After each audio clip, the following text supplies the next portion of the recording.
hello everyone इतिमध्ये DME admit card मुकলি হল বুলি অৰ্থাৎ নন টেকনিক্যালৰ যিখিনি পোষ্ট আছে সেইখিনি লিংক এক্টিভেট হল বুলি বহুত কেজন সাবস্ক্ৰাইবাৰে মোলৈ স্ক্ৰিনশ্বট সেন্ড কৰিছিলে গতিকে মই আহি পিনে অফিচিয়েল ৱেবছাইটটো চেক কৰিছিল তাতে ইয়াতে লিংক এটা এক্টিভেট হৈ আছিল ৱেব পেজটোত download admit card for the post of grade 3 non technical post কিন্তু টেকনিক্যাল পোষ্টৰ কাৰণে এডমিট মুকলি কৰিছে নন টেকনিক্যালৰ কেনেকৈ মুকলি কৰিলে এইটো কথা বহুতে সুধিছিলে ইয়াতে প্ৰথমতে যদি চাই আপোনালোকে ইয়াতে 10 জানুৱাৰী বুলি ওপৰত আপোনালোকে কৰ্নাৰ বটনত দেখিছে একেবাৰে কৰ্নাৰত যদি আপোনালোকে চাই আজি 6টা একাউণ্টত ভিডিওটো বনাইছো 10 জানুৱাৰী হয় আজি শুক্ৰবাৰ গতিকে ভিডিওটো বহুত দিনৰ নহয় বহুতে ভাবিব পাৰে বহুত দিনৰ ভিডিও ৰেকৰ্ডিং কৰি ৰাখিছিলে গতিকে ইয়াতে শো কৰাই দেখুৱাইছে বুলি কিন্তু ইয়াতে যদি চাই government of Assam health and family welfare directorate of medical education লগতে ইয়াতে admit card for the post of grade 3 non technical post বুলি ইয়াতে ৱেব পেজটোত ওলাই আছে যেটো অফিচিয়েল ৱেব পেজটো এতিয়া কথাটো হ'ল কি ইয়াৰ সঁচাকৈ এডমিট কাৰ্ড মুকলি কৰিছে নেকি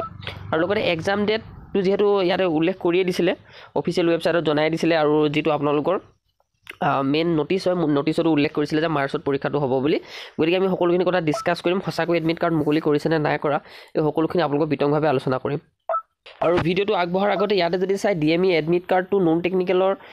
পাবলিশ হৈছে নে নাই হোৱা সেইখিনি জানিম অফিচিয়েল সিলেবাস কি আছিল নন টেকনিক্যালৰ গ্ৰেড 4 যেহেতু কোনো ধৰণৰ এতিয়ালৈকে এক্সাম ডেটৰ কাৰণে উল্লেখ কৰা নাই কেতিয়া লঞ্চ কৰিব এক্সাম ডেট লগতে এক্সামৰ কাৰণে সকলোখিনি কেতিয়া বিতং কৰি দিব নিগেটিভ মাৰ্কিং আছে নে নাই DME এক্সাম ডেটৰ কাৰণে তাৰিখটো যেটো মুকলি কৰিছে আপোনালোকে মাৰ্চৰ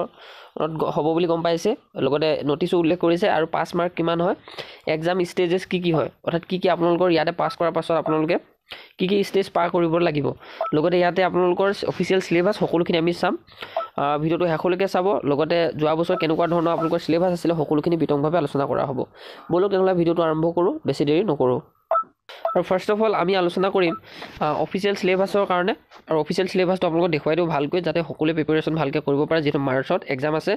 তো আপোনালোকৰ এডমিট কাৰ্ড কোন তাৰিখৰ পৰা লিংক এক্টিভেট হ'ব সেইখিনি আমি চাম ইয়াতে আৰু প্ৰথমতে যদি চাও ইয়াৰ ষ্টেজেস কি হয় প্ৰথম কথাটো হৈছে DME যেটো সিলেকশন প্ৰসেস হয় তাতে আপোনালোকৰ ৰিটেন এক্সাম হয় তাৰ পিছত স্কিল টেষ্ট অথবা ইন্টাৰভিউ হয় আৰু গ্ৰেড 4 কাৰণে বেলেগ হয় সেইখিনি আমি আলোচনা কৰিম যে মোড অফ এক্সামটো অফলাইন হয় টোটাল মাৰ্ক 100 মাৰ্কস থাকে 50টা কুৱেশ্যন আহে পাৰ কুৱেশ্যন 2 মাৰ্ককে থাকে আৰু লগতে ইয়াতে আপোনালোকৰ সেন্টাৰ এক্সাম বিলাক যেটো এক্সামিনেশন সেন্টাৰ বিলাক ডিসাইড কৰিব কমিশন বিলাকে কমিশনৰ ওপৰত ডিপেন্ড কৰে যেটো আপোনালোকৰ নাম্বাৰ অফ ক্যান্ডিডেটৰ ওপৰত ডিপেন্ড কৰি কমিশনে যেটো আপোনালোকৰ এক্সাম সেন্টাৰ দিব আপোনালোকৰ ওচৰ পাজৰ এৰিয়াতে এক্সামটো দিবলৈ তাতে আপোনালোকে পায় লগতে ইয়াতে যদি চাই ৰিটেন এক্সামটো আপোনালোকৰ গ্ৰেড 3 পোষ্টৰ কাৰণে 100 কুৱেশ্যন 100 মাৰ্কস ইয়াতে থাকিব 100 কুৱেশ্যন মানে ইবা 50টা কুৱেশ্যন আহিছিল 100 মাৰ্ক আহিছিল এবা কেনেকুৱা হয় নাজানো প্যাটাৰ্নটো অলপ বেলেগ হ'ব পাৰে মাৰ্ক সিস্টেমটো আৰু ইয়াতে যদি চাই আপোনালোকৰ ডিউৰেশন হয় 120 মিনিটস এক্সামটো হয় আৰু OMR বেস্ট আপোনালোকৰ আনসাৰ শীট আহে কুৱেশ্যন পেপাৰ ল্যাঙ্গুৱেজটো ইংলিছত থাকে আপোনালোকে যোৱাবাৰ যদি এক্সাম দিছিল নন টেকনিক্যালৰ তাতে আপোনালোকৰ অসমীয়াত কোনো ধৰণৰ কুৱেশ্যন দেখা পোৱা নাছিল তাত ইংলিশে দিছিল আৰু দ্বিতীয় ষ্টেজটো আপোনালোকৰ স্কিল টেষ্ট অথবা ইন্টাৰভিউ যত আপোনালোকৰ প্ৰত্যেকটো পোষ্টৰ কাৰণে বেলেগ বেলেগ ক্ৰাইটেৰিয়া আছে আৰু প্ৰথমটো হৈছে কম্পিউটাৰ টেষ্ট হ'ব গ্ৰেড 3 আৰু কিছুমান আপোনালোকৰ অৰ্ডাৰ পোষ্টৰ কাৰণে টেষ্ট হ'ব অথবা ইন্টাৰভিউ হয় যত আপোনালোকৰ 50 মাৰ্কস হয় ইন্টাৰভিউটো বা কম্পিউটাৰ টেষ্টটো আৰু ডিউৰেশন থাকে 1 ঘণ্টা সময় আৰু গ্ৰেড 4 পোষ্টৰ কাৰণে এক্সাম প্যাটাৰ্ন বা ষ্টেজটো কি হয় আপোনালোকৰ ৰিটেন এক্সাম হ'ব স্কিল টেষ্ট অথবা ইন্টাৰভিউ হ'ব অফলাইন এক্সাম হয় 100 মাৰ্কস থাকিব আৰু লগতে আপোনালোকৰ নিজৰ ওচৰ সেন্টাৰ বিলাকত আপোনালোকে পৰীক্ষা দিবলৈ পায় ৰিটেন এক্সামিনেশনটো আপোনালোকৰ 100 কুৱেশ্যন হয় 50টা কুৱেশ্যন থাকে 100 মাৰ্ক হয় লগতে মাৰ্ক সিস্টেমটো আপোনালোকৰ 2 মাৰ্কসকে থাকে আৰু লগতে ইয়াতে যদি চাই ডিউৰেশন অফ এক্সামিনেশন 2 আৱাৰ হয় অৰ্থাৎ আপোনালোকৰ এক্সামটো 2 ঘণ্টিয়া হয়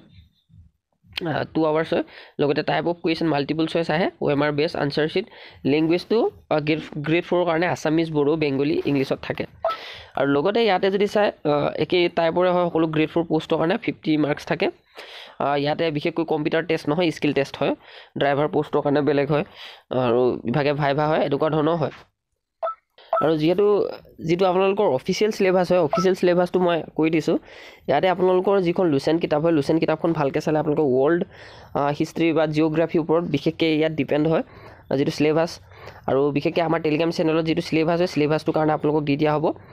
বাকি আপোনালোকৰ যেটো লুচেন হয় নেশনাল জিকে বিলাক বেছিকৈ আহে তাতে আৰু আপোনালোকৰ মেথছ আহে ৰিজনিং ইয়াতে নাহে আৰু লগতে ইংলিশ গ্ৰামাৰ আহিব নেক্সট আপোনালোকৰ মেথমেটিক্স এনেকুৱা ধৰণৰবিলাকে আহে নেক্সট হৈছে নিগেটিভ মাৰ্কিং আছেনে নাই ইম্পৰ্টেণ্ট কথাটো হৈছে নিগেটিভ মাৰ্কিং অফিচিয়েল চিলেবাছটো আপোনালোকে টেলিগ্ৰামতে পাই যাব গতিকে এই ভিডিঅ'টোত আমি আলোচনা নকৰোঁ অফিচিয়েল চিলেবাছটো বেছি দীঘল হৈ যাব থুলমূলকৈ আপোনালোকক ক'বলৈ চেষ্টা কৰিলোঁ আৰু নিগেটিভ মাৰ্কিং আছেনে নাই যোৱা বছৰ নিগেটিভ মাৰ্ক নাছিলে আৰু এই বছৰ হয়তো কমিশ্যনে যদি ভাবে নিগেটিভ মাৰ্ক দিওঁ বুলি তেতিয়া দি দিব পাৰে যেতিয়া এক্সাম হয়তো এক্সামৰ ওপৰত ডিপেণ্ড হ'ব এক্সাম কমিশ্যনাৰে যিটো ভাবিব লগতে DME এক্সাম ডেটটো কেতিয়া হ'ব লঞ্চ কৰি দিলে মাৰ্চত হ'ব বুলি আৰু লগতে ইয়াতে যদি পাছ মাৰ্ক কিমান হয় জেনেৰেল কেটেগৰীসকলে 45টা কুৱেশ্যন 42টা কুৱেশ্যন কৰিলেহে তেওঁলোকে চিলেকশ্যন পায় অৰ্থাৎ পাৰ কুৱেশ্যনত আপোনালোকৰ 2 মাৰ্কছকৈ থাকে এক্সাম ষ্টেজটো আমি আলোচনা কৰিলোঁ কি হয় আপোনালোকে গম পাইছে যিহেতু আৰু লগতে বিশেষকৈ মোক সুধি আছিলে গ্ৰেড 4 এক্সাম ডেট কেতিয়া হ'ব গ্ৰেড 4ৰ কাৰণে কোনো ধৰণৰ এক্সাম ডেট উল্লেখ কৰা নাই গতিকে সেইখিনি আপুনি আপডেটটো দিয়ক গতিকে প্ৰথম কথাটো হৈছে আমাৰ যিটো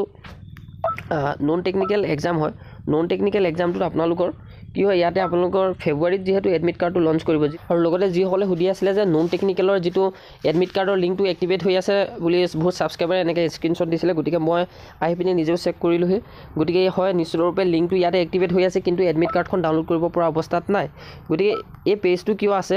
বুলি সুধিছিলে কাৰণ যদি এডমিট কাৰ্ড দিছে নেকি কিয় এনেধৰণে আহি আছে এইকাৰণে সোধাৰ কাৰণে আপোনালোকৰ মাজত কথাটো কওঁ যে ৱেবছাইটটো আপোনালোকৰ মেইনটেনেঞ্চৰ কাৰণেও হয়তো ইয়াত ৰাখিব পাৰে বা আপোনালোকৰ যোৱা বছৰৰ যিটো লিংক আছিলে সেই লিংকটোৰ কাৰণেও থাকি যাব পাৰে কাৰণ ফেব্ৰুৱাৰীতে যিহেতু এডমিট কাৰ্ড ৰিলিজ কৰিব গতিকে সেইকাৰণেও আগতীয়াকৈ আপোনালোকৰ লিংকটো এক্টিভেট কৰি ৰাখিছে যেতিয়া এডমিট কাৰ্ড ডাউনলোড কৰিব পৰা হ'ব তেতিয়া আপোনালোকক এই লিংকটো টাচ কৰাৰ লগে লগে আপোনালোকে ডাইৰেক্টলি ৰিডাইৰেক্ট হৈ যাব এক্সটাৰ্নেল যিটো ৱেবছাইটত গতিকে এইখিনি আছিলে ইনফৰমেশ্যন আপোনালোকক জনাবলৈ চেষ্টা কৰিলোঁ বাকী আপোনালোকে যিখিনি এক্সাম চিলেবাছক বিভিন্ন ধৰণৰ চেনেলৰ পৰা পাই আছে তথাপি আপোনালোকে যদি বিচাৰে আমাৰ চেনেলৰ পৰা লওঁ বুলি টেলিগ্ৰাম চেনেলটো জইন কৰিব বাকী প্ৰিপেৰেশ্যন কৰি থাকক ভালকৈ লুচেণ্ট কিতাপখন আপোনালোকে নিশ্চিতৰূপে সকলোৱে পঢ়িব কাৰণ লুচেণ্টৰ পৰা DMEত আপোনালোকৰ পৰীক্ষাত কমন আহে ইমানখিনি আছিলে ইনফৰমেশ্যন জনালোঁ আৰু ডেছক্ৰিপশ্যনত লিংক দি দিয়া হ'ব বুক কেইখনৰ আপোনালোকে বাই কৰিব বিচাৰিলে কৰি ল'ব পাৰিব